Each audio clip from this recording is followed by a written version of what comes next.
Okay, so for 5.1, we are talking about variation functions. No calculator section. We're getting ready for our PSAT, our SAT. And we're going to solve problems using direct, inverse, joint, and combined variation. Direct variation, like I told you, is something that you would have done in Algebra 1. So this is a review from that. It's a relationship between two variables that can be written as y equals k times x. K can't be 0 because if it was, this would be a constant function, and your direct variation equation is always going to be linear. K is the constant of variation, and we're going to see that in every equation that we're doing today. So in our box, we're just going to write down direct variation and what our equation is, y equals k times x. And then I had you guys discuss this in groups, and I heard some good things. So your slope is, the m value is going to be k. Your y-intercept is 0. So remember, if it's linear, we think of linear as y equals mx plus b, right? So if I have the equation y equals kx, the slope is always in front of x. If nothing's added to it, then the y-intercept b is just going to be 0. We're also going to be graphing these. So think about, oh, how am I going to graph an equation? How do we do it in Algebra 1? There's obviously a variety of different ways that we can do that. Okay, so for example 1, it says that it is given y varies directly as x. So by the end of today, we're going to have a bunch of different variation equations. It's important that you guys know how it varies. So y is varying directly as x. What you have to do is write and graph the function. Okay, so we're going to write and graph each direct variation function. So when you are writing a function, that is just another way to say what? A function is a equation. And in this case, your equation is going to be of the form y equals kx. Okay, and your y equals k times x is going to be your direct variation equation. That's what this is telling you. All right, so your first step is going to be to solve to find k.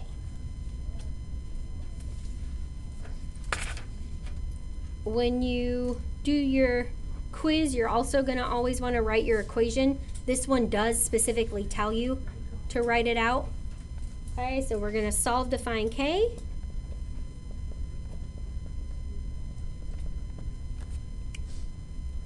And we are given that y is 6.5 when x is 13. This is what we have to use to find k.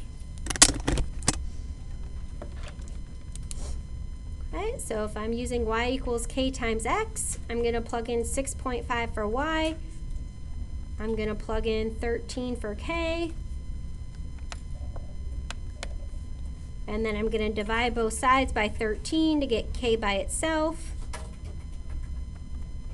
Now remember, we aren't using a calculator here. We're going to reduce. Now some of you might recognize this right away. Do you guys know what the relationship is between 6.5 and 13? It's half of it.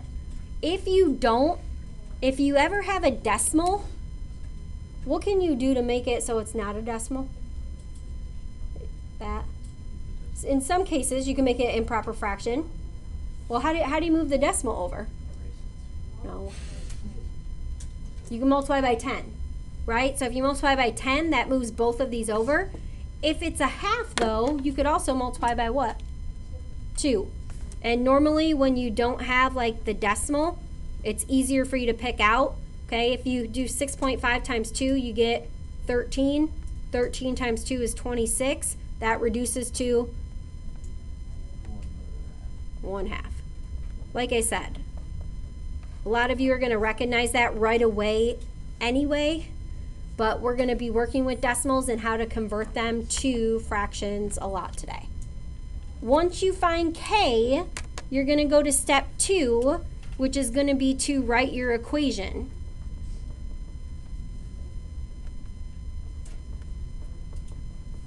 when you're writing your function, all you have to do is substitute k in. That's the only thing that you substitute. Every equation has an input and an output, okay? So your input is going to be x, your output is going to be y. Your function is y equals 1/2 x. Okay, so every time you are writing the function, you need to have x and y. You're not going to have all numbers there. That's not a function. Okay, a function has to have your input and your output. And then you're going to graph. So if you're going to graph and it's linear, how do you guys remember graphing in Algebra 1? Okay, which would be making a table, right? Okay, so you could make a table. You could plug in 0, 1, 2, 3, 4, 5, -5, -4, -3, -2, -1. Did you guys always use a table, or was there another strategy?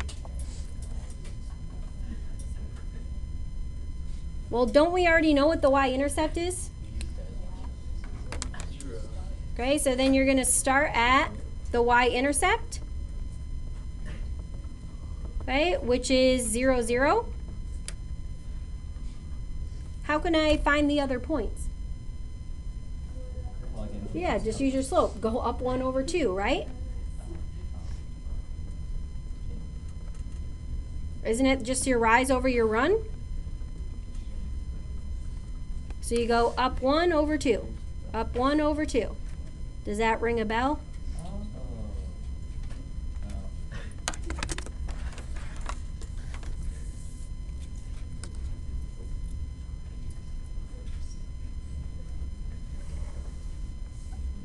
I guess Algebra 1 was probably 7th grade for some of you, right?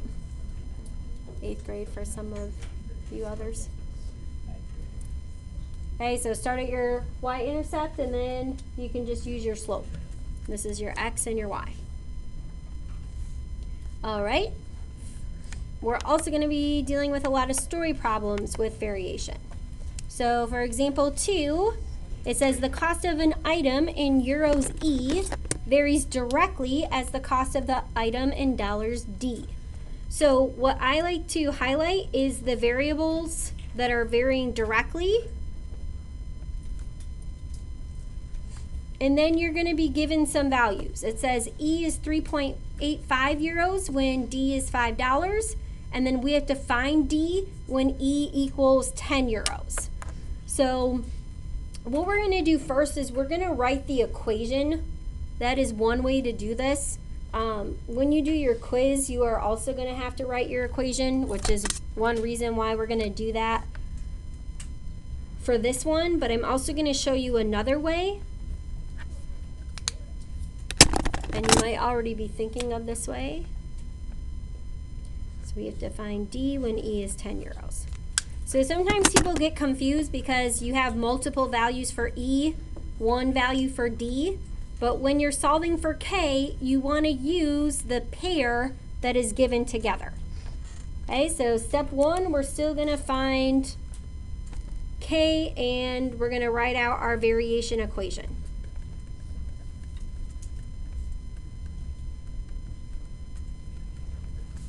Okay, so when we're writing out the variation equation, now we know it's directly, but instead of using y and x, we have E that varies directly with D.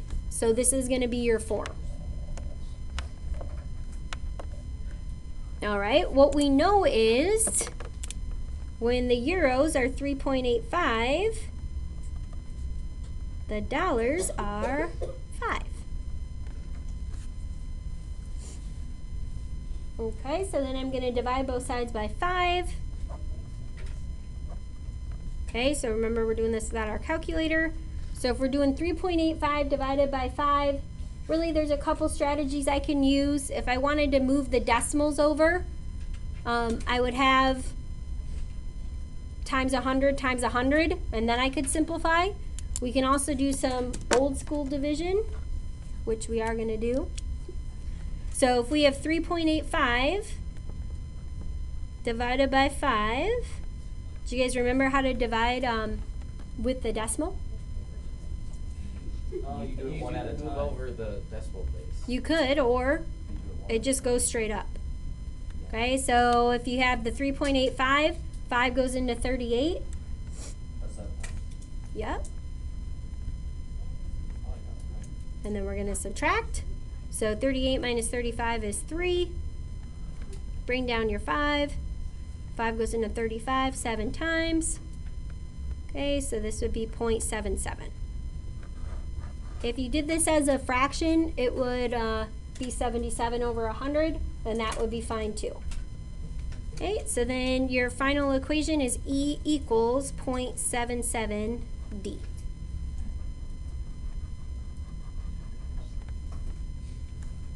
Okay, that's your variation equation. Alright, so now what we're going to do is find D when E is 10.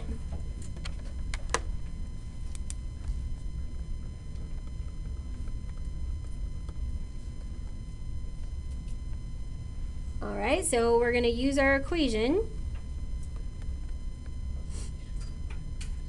So we know that E is going to be 10. Here we have 0.77D. To get D by itself, we'll divide both sides by 0.77.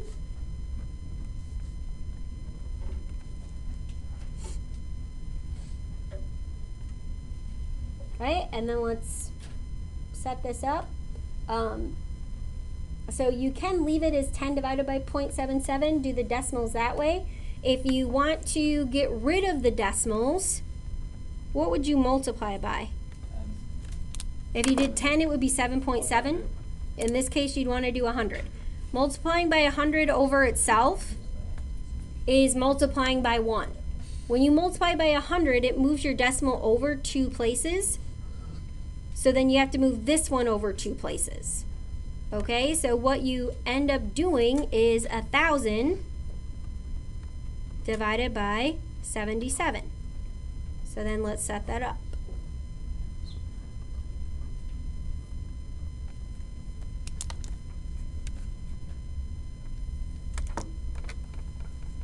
Okay, so 77 doesn't go into 10.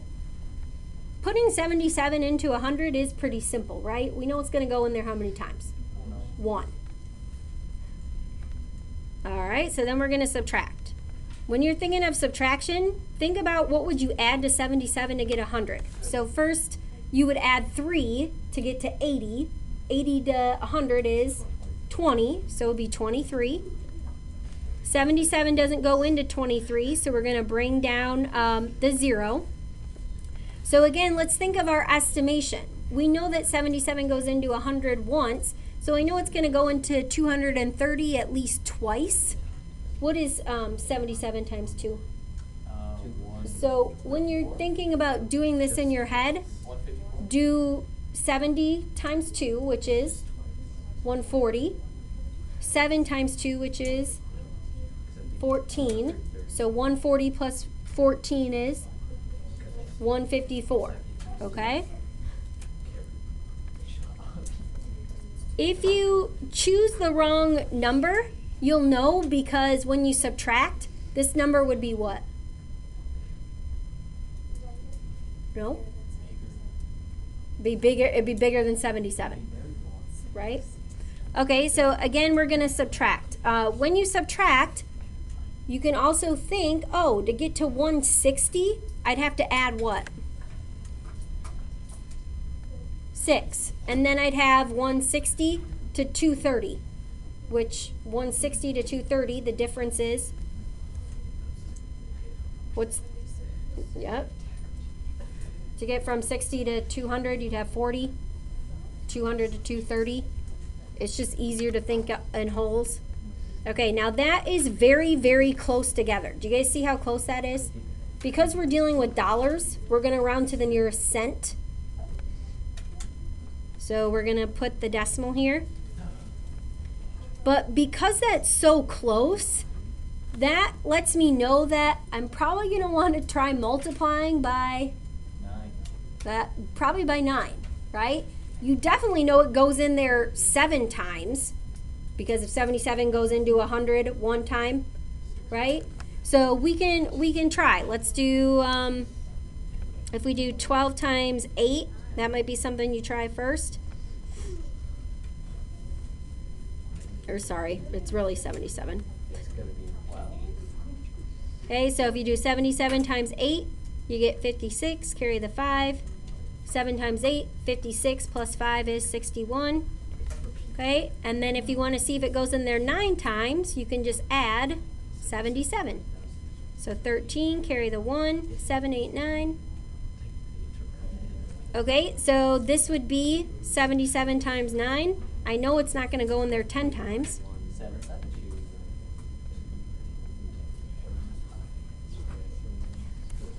2. Okay, and then from here, again, just think of adding up. So you add 7 to get to 700.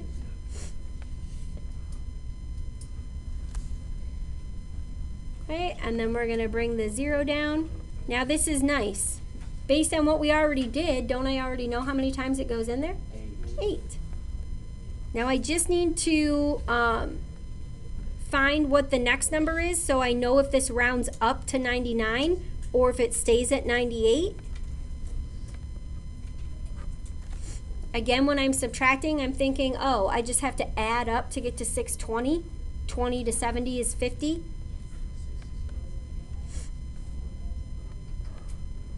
So if it's 540, is this going to be at least 5? Yes. Well, for sure it is, right? Because we already said 77 goes into 100 one time. Okay, so to get to 540, like I know that 77 times 8 is 616. So I'd probably try 77 times 7, which is 49.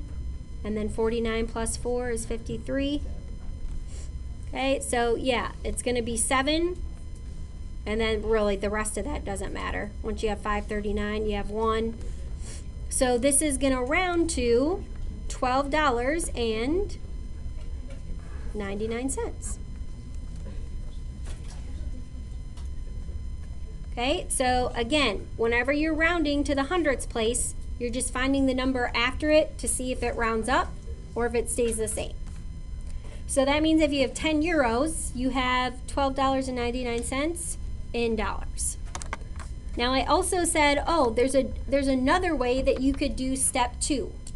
Okay, for step 2, you could either use the equation or, do you guys know what the other way is? You can set up a proportion. So think geometry. So if you are setting up a proportion, you know that the euros are 3.85 when the dollars are 5. So you're trying to find the dollars when you have 10. And then you could cross multiply. So you'd have 3.85 times D equals 10 times 5, which is 50. Oops, sorry, did that too soon. Divide both sides by 3.85. And again, you would get the same thing for D, the 12.99. I'm not going to make you do that out again, but you could.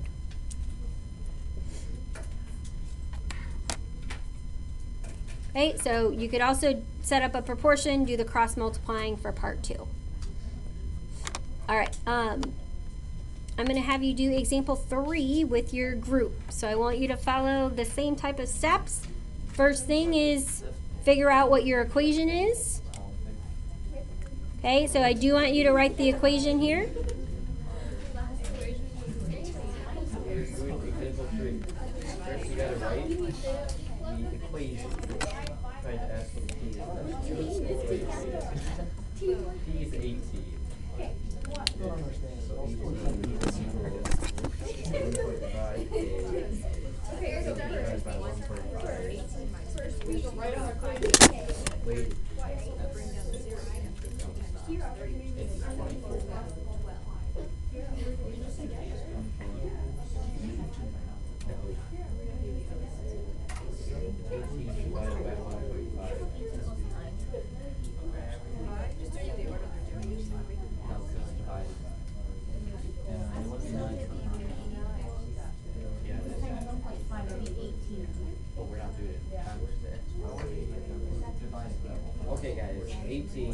over 1 times 2 over 3 equals 36 over 12.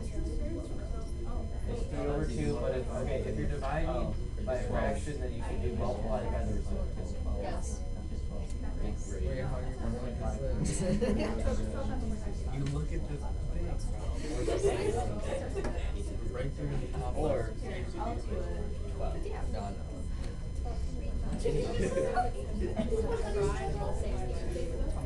You did, please tell me.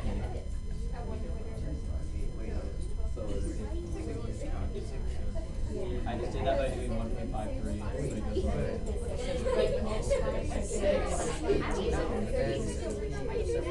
No, I just took it on to do one. I counted. Are you so smart? It's so funny when you get mad. I hate you. Do you? Because the other day you said you followed me. Yeah, I just. I don't. Okay, so the first thing, stay with me, make sure that you guys are writing out. Okay, so back to me now, please. For your first step, you do want to write your equation. So if it's P varies directly as S, you're going to be using those variables.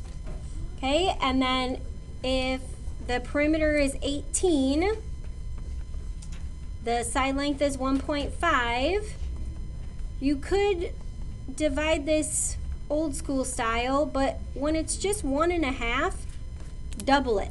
Anytime it has a half, just double it. So if you multiply top and the bottom by 2, 1.5 plus 1.5 is 3. 18 times 2 is 36. What's 36 divided by 3? 12. So then this should be your equation. P equals 12S. Okay? So like I said earlier, your quiz is going to have this direction on there to find the equation. That's why I wanted you to do that for this. Okay, so you have that practice. For step 2, you could either set up a proportion or you can use this equation. So for step 2, we're going to find S. Whenever you are finding this step in the story problem, make sure that you put your units on there. Okay, so S is the side length. That is going to be in inches. If you're ever not sure of the units, you already have the units for S here. They're going to be the same. Okay, so it's going to be in inches.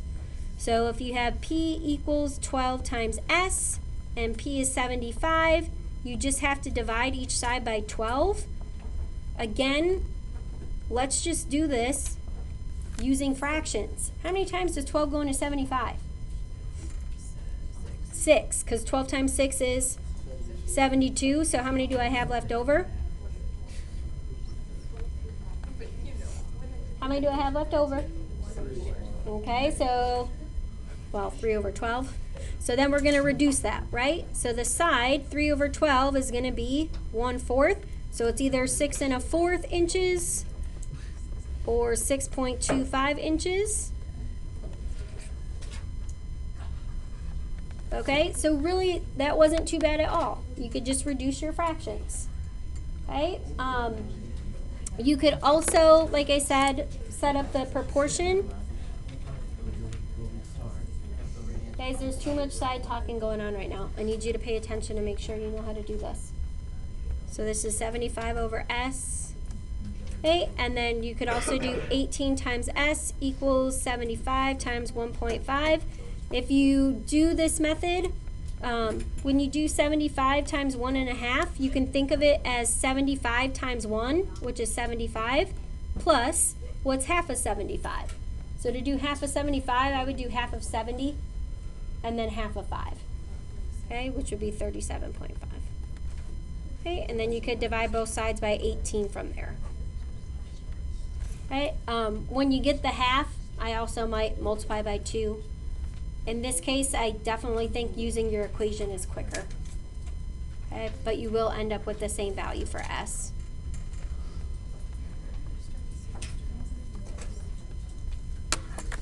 All right, the next type of variation we're going to learn about is called joint variation.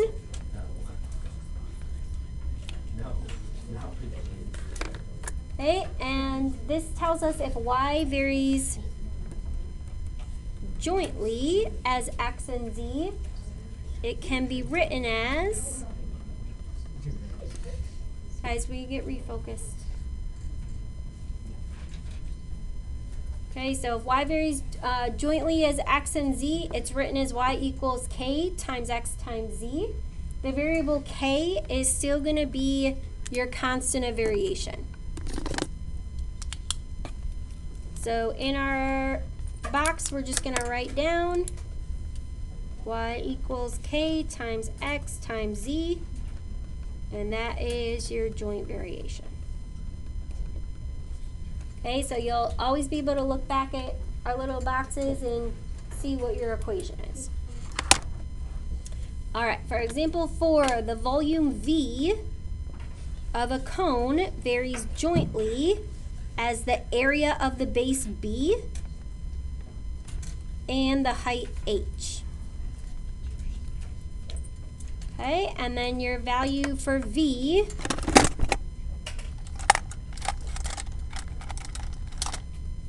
is 12 pi feet cubed. Can you guys see that? When your base B is 9 pi feet squared, and your H is 4 feet. Okay, and then you have to find B when the volume is 24 pi feet cubed and the height is 9 feet.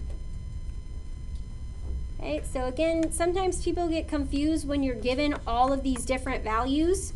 Remember that the first group, all of those have to stay together. Okay, so your first step again is to find your equation. Okay, and we are going to find k and substitute that into our equation.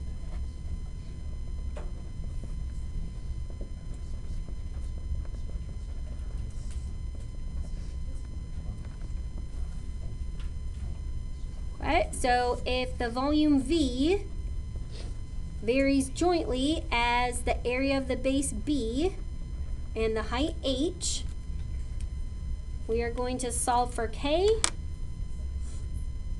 So we are given that the volume is 12 pi feet cubed. The area of the base is 9 pi feet squared, and the height is 4 feet. Okay, when you are multiplying these together, you can just multiply the numbers. 9 times 4 is 36. So this is like 36 pi multiplied by k.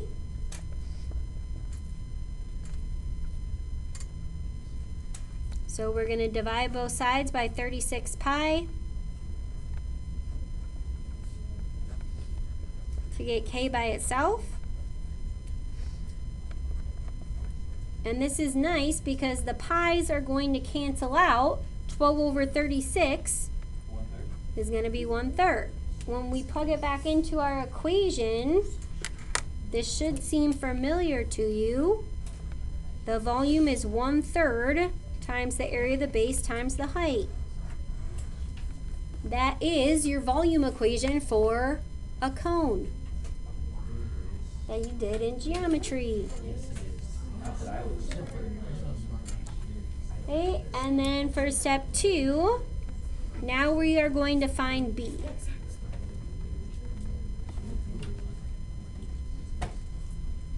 Okay, so we're using this equation that the volume is 1/3 area of the base times the height. Remember, we are going to do the units for this as well. So your volume is 24 pi, 1/3. We're trying to find B, and then the height is given as 9 feet. Right, so then we can simplify here. This is actually really nice because 1/3 times 9 is just what? 3. 9 divided by 3 is 3. So this is 3 times the area of the base, 24 pi. Okay, and then I'm going to divide both sides by 3. 24 divided by 3 is 8, so this is going to be 8 pi. And then we're going to add our units. Okay, so again, if you're not sure, you can always check back at this, what we have here, the base, it is going to be feet squared. But let's also think about why it is feet squared. Couple reasons. One, this stands for area of the base. Isn't area always measured in units squared? Yeah, and then let's look at what we divided. The 24 pi, wasn't that in feet cubed? The 3 was from the height, which is in feet. If you divide feet cubed by feet, aren't you left with feet squared? Yep. It's like one of the feet cancels out with the feet on the bottom. And you have the feet squared left. Okay? All right, and then example 5, we're going to fill these in together. The lateral surface area, L, of a cone. Do you guys have a question for me on the last one? Okay, so it varies jointly as the base radius R and the slant height L. Your lateral surface area is 63 pi meters squared when the R is 3.5 meters and the slant height is 18 meters. Do you guys remember that symbol from geometry? And then we're going to find R to the nearest tenth. So the nearest tenth. Okay, when the lateral area is 8 pi meters squared. And the slant height is 5 meters. Okay, so this is for a cone. You guys remember where the slant height is on the cone? It's the height of one of the edges. Let's draw a little picture of a cone to jog our memory. Do you guys remember how to draw a cone? So you start with like a oval. You do half of the oval solid. You do the other half dashed. You pick a point and then you connect each side to the point. I have my dashedness behind here. I'm actually gonna just make this thinner. And then the center of the circle to the top, that's what we call the height. And then this part is the radius. And then this is the slant height. So this is the height from the center of the circle to the top. The slant height is on the edge. And then remember, they make a right triangle.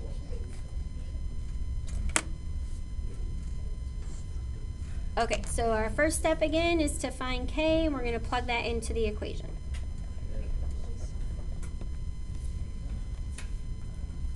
Right, so it says the lateral surface area L varies jointly as the base radius R, so it's K times R and the slant height L.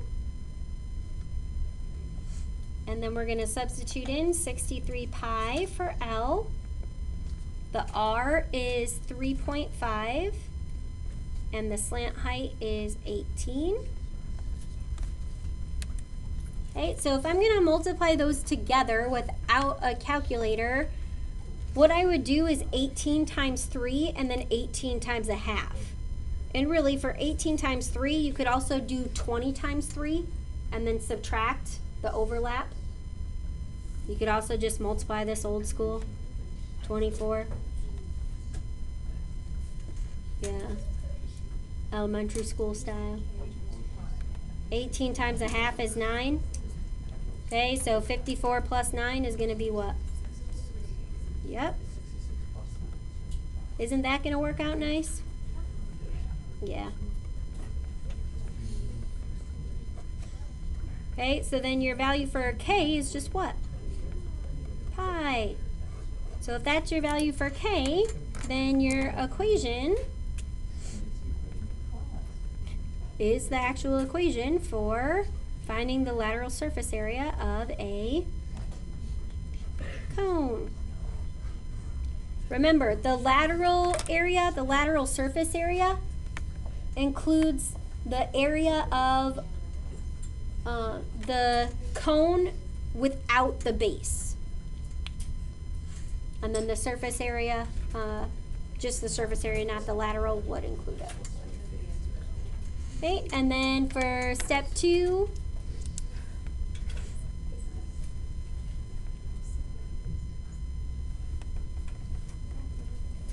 you know that L is going to be 8 pi. Your R value is what you're trying to find. And then your slant height is going to be 5. Okay, so we would divide both sides by 5 pi. Okay, so 5 and 5, pi and pi, pi and pi. So we have 8/5. Now this said to round to the nearest tenth. So we just have to do 8/5 to the nearest tenth. First, you can rewrite it as an improper fraction. 5 goes into 8 how many times? 1 with 3 left over. Some of you are already going to know that 1/5 is what? 0.2. So 3/5 would be 0.2 times 3, which is 0.6. Another way you could think of it is if you're rounding to the nearest tenth, all you want to do is convert this to a fraction over 10. What would you multiply by 5 to get to 10? 2. So if you do times 2 here to get to 10, you do times 2 on the top. And then isn't this 6/10? Okay, so it's going to be 1.6, and then we just have to label it. So R is measured in, what's your R measured in? Meters. Okay, so your R is going to be 1.6 meters. Okay, so again, make sure you include your units. We'll write a little reminder.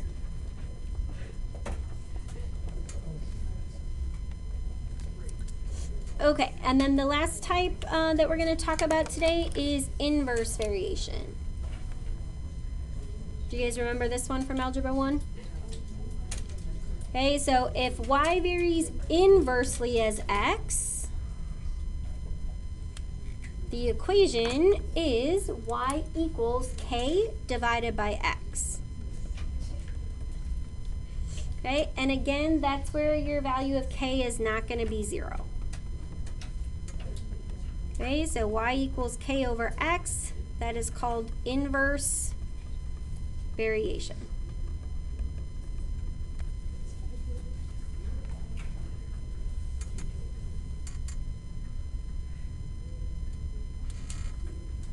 All right, so for example 6, we are given that y varies inversely as x.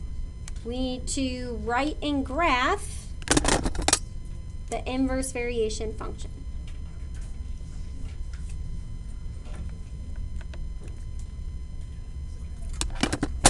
Okay, and they do give you that y is 4 when x is 5. Okay, so for step 1, again, we are always finding our k value first. Okay, so find k. Okay, then you're going to write your equation. So this is y equals k over x. For y, I'm going to plug in 4. For x, I'm going to plug in 5. If I want to get k by itself, Cam, what do I have to do to both sides? Good. So you're going to multiply, because if you multiply and divide, the 5s will cancel, and you'll be left with k is 20. So now I'm going to write my equation. Okay, Macy, what's my equation going to be? It's going to be y equals 20 over x. Good. Okay, now this is not linear. This is something we're also going to investigate further in Chapter 5. This is called a rational function. Rational is another way to say fraction, and it's when you have a variable in the denominator of your fraction. For step 2, we are going to graph, and we are going to graph this by making a table. And actually, we're going to make 2 tables. Okay, so when you graph, you are going to make a table of positive values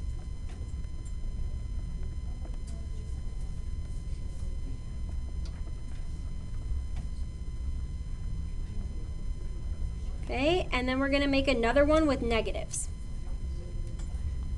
So make a table of positive x values and one with negatives. So we're doing this without a calculator. Of course, we want to make this as easy as possible on ourselves in terms of calculations.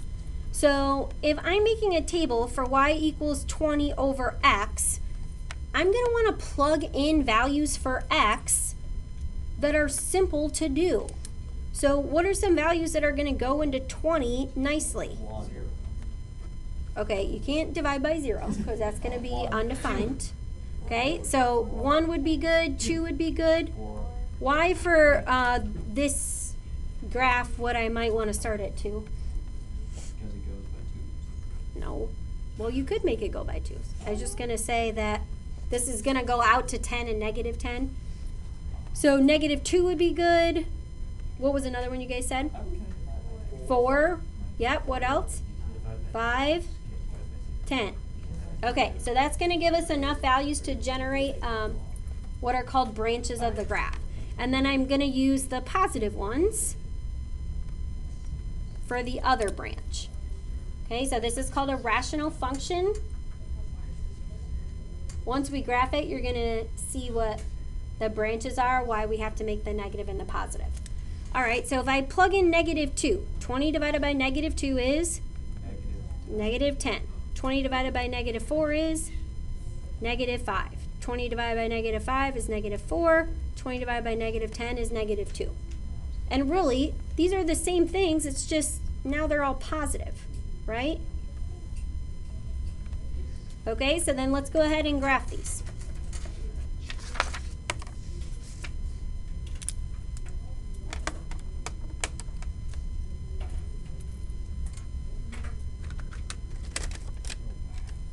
Okay, so I'm at negative 2, negative 10. So 1, 2, 1, 2, 3, 4, 5, 6, 8.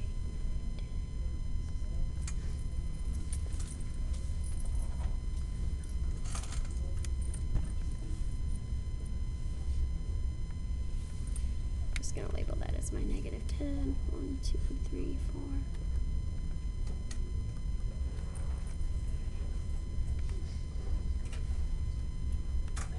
And then negative 4, negative 5.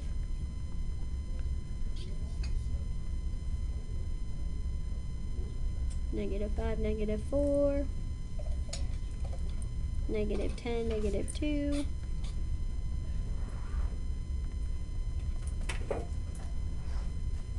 Okay, and then this is going to be connected with a curve. I'm going to do it in pencil first.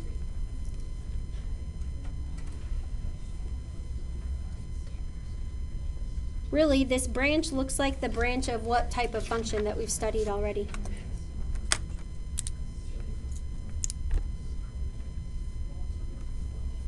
And then we're going to do the same thing here. So I'm at 2, 10. This looks like what type of function? Yeah, an exponential. When we graphed exponential functions, what accompanied them? Yeah, there are asymptotes here.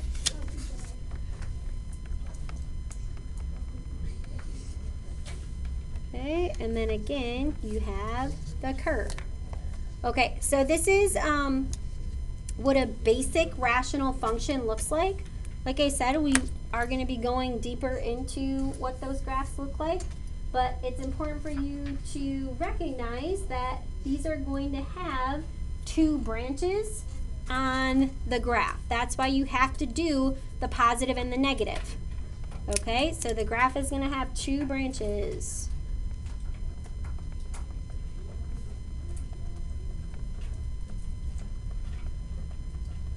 as we get into more complicated examples, some of them have more than 2 branches, but we are going to stick with those for now.